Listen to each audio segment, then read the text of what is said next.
আসসালামু আলাইকুম। আপনারা সবাই কেমন আছেন? আশা করি ভালো আছেন। হুমায়রা রান্নাঘরে আপনাদের সবাইকে স্বাগতম। এখন নিয়ে আসছি আমি এই যে পুরকল। পুরকল কিন্তু এরকম আমি ডুমো ডুমো করে কেটে নিয়েছি, কেটে ধুয়ে পরিষ্কার করে নিয়েছি। এই পুরকলগুলো দিয়ে আমি বিরন করব। বিরন করার জন্য আমি এখানে নিয়েছি এই যে ছোট মাছ, আর এখানে নিয়েছি পেঁয়াজ কুচি, আর এখানে নিয়েছি শুকনা মরিচ। এই পর্যায়ে এখানে নিয়েছি একটা কড়াই। কড়াইতে দিয়ে দেবো খাঁটি সরিষার তেল, আর দিয়ে দেব পেঁয়াজ কুচি,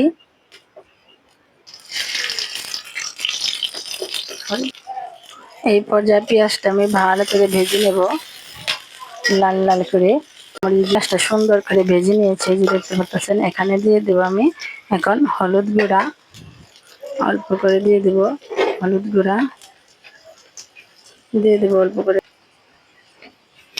দিয়ে দেব অল্প করে ধনিয়া গুঁড়া, আর দিয়ে দেব অল্প করে, একদম অল্প করে মচে ফাঁকি, আর দেব স্বাদ মতো লবণ। এখন ভালো করে নেড়ে চেড়ে ভেজে নেব।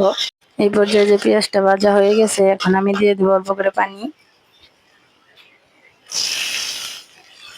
পানি দিয়ে আমি ভালো করে ফুটিয়ে নেব। এখন এই পর্যায়ে যে দেখেন কষানোটা হয়ে গেছে, এখন আমি পুরকলগুলো ছেড়ে দেব। এই পুরকল দিয়ে এখন আমি ভালো করে কিন্তু কষিয়ে নেব। এরকম করে ছোট মাছ দিয়ে পুরকল রান্না করে খেয়ে দেখবেন, খেতে কিন্তু খুবই ভালো লাগে। এই পর্যায়ে দেখেন কতটা সুন্দর করে আমি কষিয়ে নিয়েছি, দেখতে পাচ্ছেন। এরকম করে কষিয়ে নেবেন। এই পুরকলের পানি দিয়ে কিন্তু কষানো হয়ে গেছে।